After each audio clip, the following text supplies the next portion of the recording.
MC tonight. I am Virunduruka Kalondo, and on behalf of the organizing committee, I would like to extend a very warm welcome to you all for taking time out of your busy schedule to be with us tonight.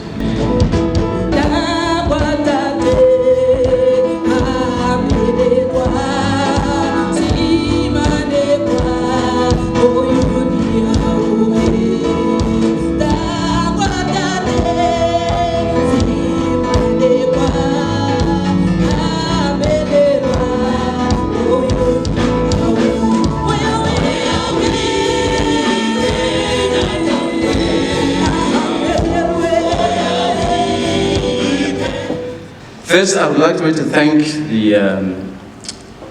the main man of this evening, Mr. Augustinus M Ngombe. He's the one who invited us to be here today. And thank you very much for asking to say some remarks this evening at the launch of your book. And the book to be launched is about leadership. I particularly want to commend you to actually have the courage to write a book about leadership, because generally most people will associate leadership only with older people, not with young people writing books about leadership. So I'm really, really happy that we're able to do something like that. In almost everything, it really starts with leadership and it ends with leadership. Most of the things we do in life, most of the things we have, could probably not have happened if it was not for the leadership at the time, whenever that happened. And here, I also want to make a distinction between be a leader because I have a position. I am a Minister of Mines and Energy, and therefore, I'm the leader. I hope I'm the leader of the ministry. Or because I got a position, or I got a title, I'm a CEO of the companies, and therefore I think, I'm the leader. But it's not always true that just because I got a position or because I got a title, I will be the leader. Sometimes it's not really what it is, just because I have got a position in the organization. I speak as a speaker that spoke through a broken speaker. I stand as a figure of speech. Metaphorically speaking, I am poetry. I am a poet, see? I am a colonial breed, a melanin product of fallen seed. I think the problem with racism is feeling important, see? But I pray that you take this piece to heart and consider it as racial potency. I was told that whatever is done in the dark will eventually come to light. I find that ironic, because when two Nubian bodies connect, the result of that conception eventually desires to be white. Now, please don't get me wrong. I do believe that all lives matter, so no, I am not an anti-white activist. In fact, I am carbon copy. I am hardly sloppy. I am a womb prepared to conceive truth like the Virgin Mary. Now that's what being a virgin active is. You see, my foreign language speech pattern is color-coded with error. And that's where we coined the phrase queries. We have been institutionalized, our loyalty pressed against these walls. I am no wine expert, but I'm sure that the wine is sweeter when the black are the berries. And so I speak for the town mechanic. And I know that sounds pathetic, but I speak for the abused farm worker who for so long has been speaking through broken bullhorns. You tell me this, how would you feel if I walked into your dining room, took your dining plate, kicked your dog, then threw you a bone? I mean, does one right justify two wrongs? And I've got a vivid scorching sun image of grown black men in front of CTM and Pupkevits carrying tile appliances in the pursuit of dinner plate provisions. And they said, I'm just another angry black man. I said, of course I am. If it were you, how would you feel about these systematically set conditions? In the absence of formal employment, My cousin would wake up at 4 in the morning and stand by the traffic lights and hope to be picked up for odd jobs. And for $50 a day, he would walk back home after a long day of dog walking, yard cleaning, or cutting pork chops. And so when we speak of affirmative repositioning, understand, it's a revolutionary collective dream. It's not only jobs, I'm panda, but I get it. This system is cancerous, designed to chronically kill leaders like what happened to Apple and Steve Jobs. And so where I see black beauty, they might see a farm worker, a yard cleaner, or a security guard, like we're entitled to these jobs. Yet my charcoal complexion carries enough heat with solar panel tendencies to generate power. So while they robbing islands, we freedom fight like Mandela kiss the ground when we land, and that's how we consecrate ours. You tell me this. How do you pay ShopRite CEO Whitney Basson 50 million rand while their employees are underpaid and they're the ones that generate ours? And I've got a 20/20 vision, which is perfect eyesight, but what is 10 more for Sam that is aging well? This is more than a racial thing at times, because honestly, it's about survival as well. And so I speak for the Caucasian in the trailer park or the stereotyped Middle Easterner walking through hell. And I was told that the power of a black cloth is known to attack hearts like what caused the death of Peter Vellenborter. His maintenance on the racial cast of apartheid is the reason why we have a border. And you see, for so long, we've been seeking for racial healing at the same place where the pain is from. And I don't know much, but I think we need divine intervention, because you can't defeat this demon in human form. And they told me, Franklin, you should let your hair hang, something like a white kid. And I said, if they mocked you for the color of your skin, tell me would you like it? And that's the reason why my sisters are changing even their eyelids. And so maybe propaganda was right. Maybe I'm just another darkie. And I said, is it my fault? They call me kafir like a motherland monkey. Forget Franklin. Sometimes I wish my name was Mandume. And we're just trying to come together as one, like in Dube. And I'm like Levi Katira back in Hobabis in Buffalo when they snuffed him up. Even after independence, honestly, I've had enough. You see, sacredly, we've been created regardless of skin tones. And I speak on racial issues. I don't tip your toes, but I'm talking to you, overlooking us from your hill tones, from cotton picking days to looking after gardens. We are just busy trying to teach an angry nation exactly who God is.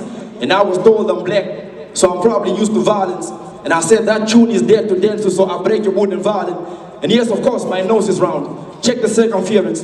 But if you judge my skin tone, that is racial interference. And I guess we'll never know the truth about racism until the Father comes. But until then, should I be seeking for truth in Minister Farrakhan? The segregation between the colors is that lethal. We got that KKK in Namibia, is that legal? And I am rapping fast around these circles like I'm Mac Lethal. Here's the point.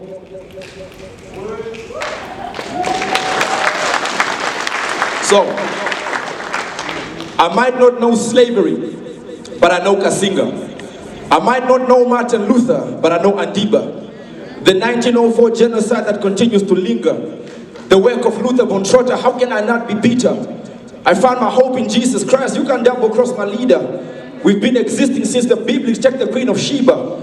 From Vasco Nunes, de Balboa, and William Aiken, James Blair, Simon Bolivar, and Thomas Benton. And all of them were slave owners. I hope you learned a lesson.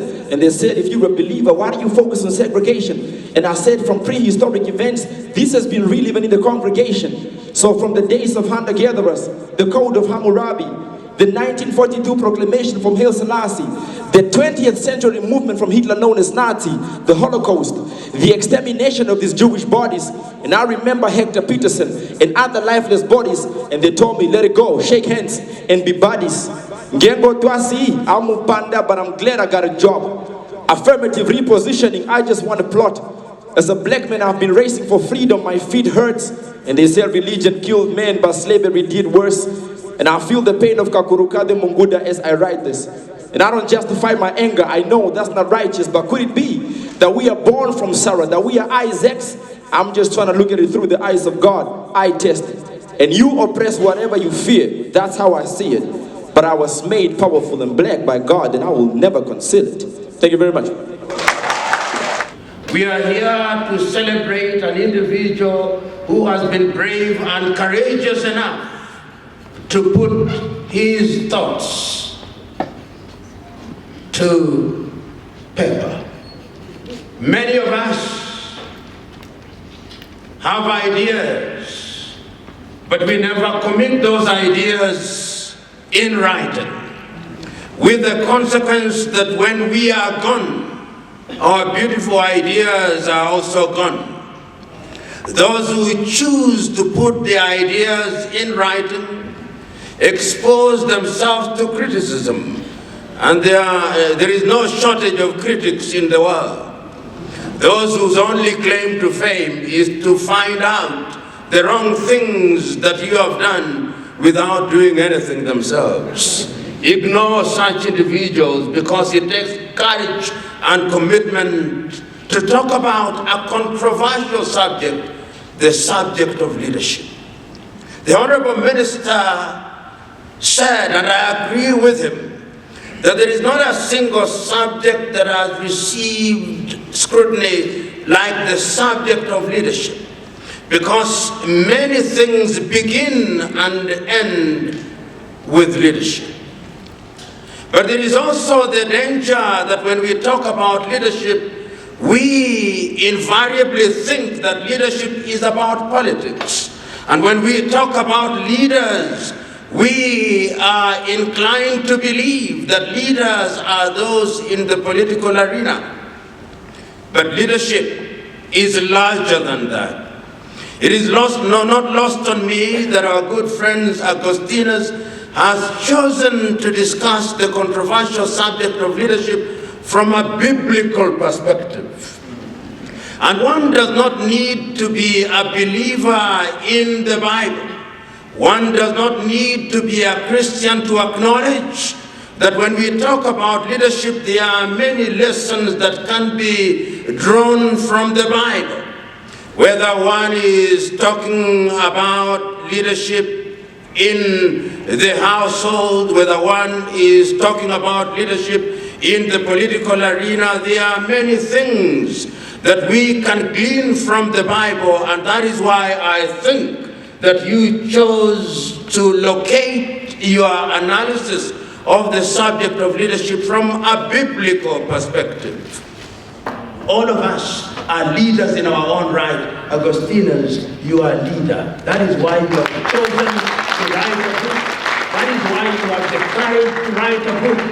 But I want you to remember that those who choose to take that path, the path of courage, must always remember that we'll have no shortage of enemies. But you must remain faithful to an arrow that has been released to a target, whether you like it or not. If the target is well chosen, and if the arrow is well prepared, it shall hit the target. You will hit the target. God bless you.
because I'm going to leave the best for him to be the one to take the stage. Mr. Augustinus M Ngombe. Right, before I start, I would love to ask one of the very important persons in my life. You already told that my first teacher was my mom. So I would love, in the crowd, if there's someone who is able to interpret for her, to allow her to stand.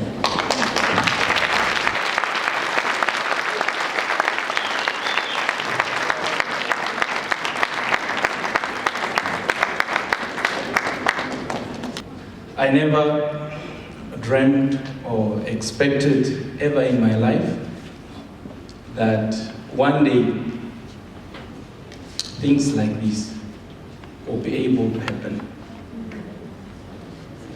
But I'm so joyful that God is very faithful to have made it possible. I know that nowadays we are told that we need to dim God because of our selfish interest, because of the confusion of materials that we have, because of money, and people who are holding money are monopolizing things. And the cancelling of God can only mean we are replacing that God with human beings. And the danger of that, we already know. Human beings have enslaved others. Human beings have colonized others. Human beings have done lots of atrocities to other human beings. And we are yet supporting that. So now as we go back home, we should draw from that. As I have mentioned that, allow me then to ask some questions. Starting from a referend from South Africa, Benjamin Dube, who said, where to from here? Because we as people have lost the direction. And when I say things like that, it takes me back to 1960s, where I drove from young American Baptist Reverend Dr. Martin Luther King, who questioned and said, what kind of a society do we want to build? And as I do that, I'm hijacked by Barack Obama, who asks, what kind of change are we waiting for? And who is to bring this change? Right there, I'm taken back to our times, and I'm being interrogated by a young Kenyan professor, a product of Johnstone Kamau, known as Jomo Kenyatta, a mentee of Mwalimu Kambarage Nyerere, Professor PLO Lumumba, as he says, who is in charge of the goats? Those are very arresting questions. But I'm told by an American pastor, John Maxwell, who says, everything rises and falls on leadership. How do we then define leadership? Leadership is defined in many ways, and I'm not going to use so many fancy words to impress you, because some of us are scholars in the offices. We have accumulated papers. We use all the Cambridge Dictionary vocabularies, but yet after definitions, we don't produce anything. But allow me to define it from 3 references, starting from John Kuta, who says, leadership defines what the future should look like and aligns people to that vision, and then inspires them to make it happen despite the obstacles. On the other hand, Miles Monroe defines leadership as the ability to influence others through inspiration motivated by passion, generated by a vision, produced by a conviction, and ignited by a purpose. If you don't have all those elements in your leadership, then go home. Don't mislead people. The third one, the same John Maxwell says, being a great leader is all about having that willingness and a true commitment to lead others to achieve that vision and the goals. But you must do that by influencing them positively. Leadership is not about you as an individual. This event was not going to be possible if it was me doing it. But people took roles, and I thank you for that. Took roles to make it happen. Let's all play our role best in the best. And those who are in leadership, help empower those people to become the better team players. Don't undermine them. These bossy things, boss, these things do not work. You are there to serve. Respect is earned. You don't demand it. But as of now, wherever you go, people want an automatic respect because I hold the title.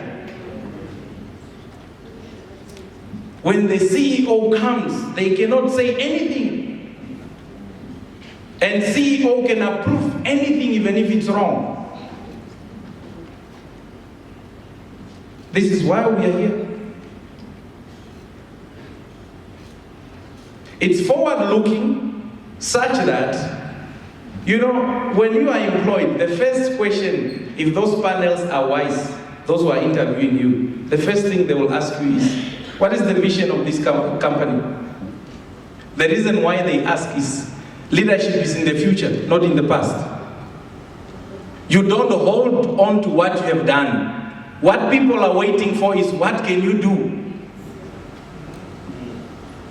Some of us are really having this baggage of things. You know, I have accomplished this, I have accomplished that, and that, and that. So what? We are here. What do we do to move forward? And it's a motivation such that a leader needs to be vested with knowledge and must be visionary. Visionary such that when an effective leader walks into a room filled with cowards, after 2 hours he transforms them into fearless and courageous individuals. If you have been in that organization and no one have changed, the person with absenteeism does not love his job for 10 years, then quit.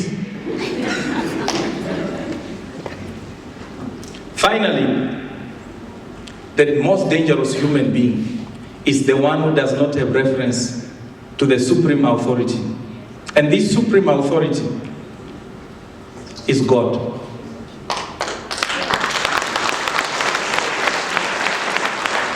Just like John Maxwell have said, there's nothing worse in this world like a leader who feels like people should worship him. These insecure leaders, they make things look like it's all about them, not about us. But this is not how it should be. I've spoken about God in this book because God, to me, my belief is an entity of which is just, fair to all of the people. When the sun rises, it doesn't rise only in Auschwitz and Ludwigsdorf. Even those in Ongwaya Yatotina are experiencing the same sunshine. Whether you are a billionaire in this building or you are a poor person, you are all having 24 hours. He's very just. Secondly, he's ethical. With all the power that he has, he cannot destroy a human being because he wants to. He keeps you, gives you time to change. Now what do we do? One mistake, because this person asked you a question in a boardroom which you did not like, the next thing, you suppress them and fire them. And this God is very accountable. He's accountable to everything that he has made, including you. And this God promotes good governance.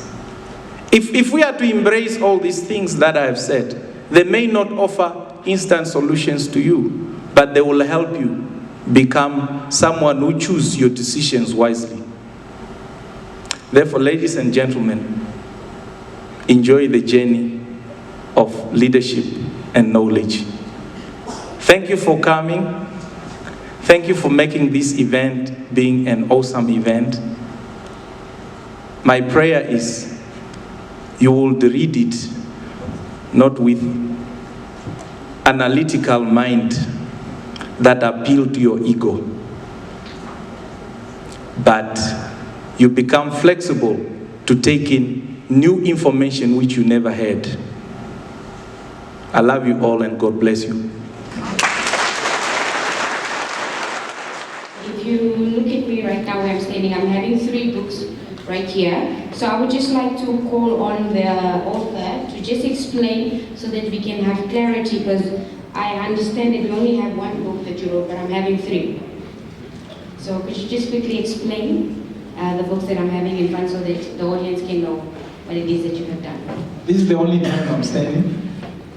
All right, there are 3 in a manner that I think after this launch, you would hear people from back home lashing on us based on the tribal differences we are having. Okay, the initial idea was I have observed church had suffered from leadership. And I wanted to give a gift to my church to understand that it's not about the age, but it's about what you know.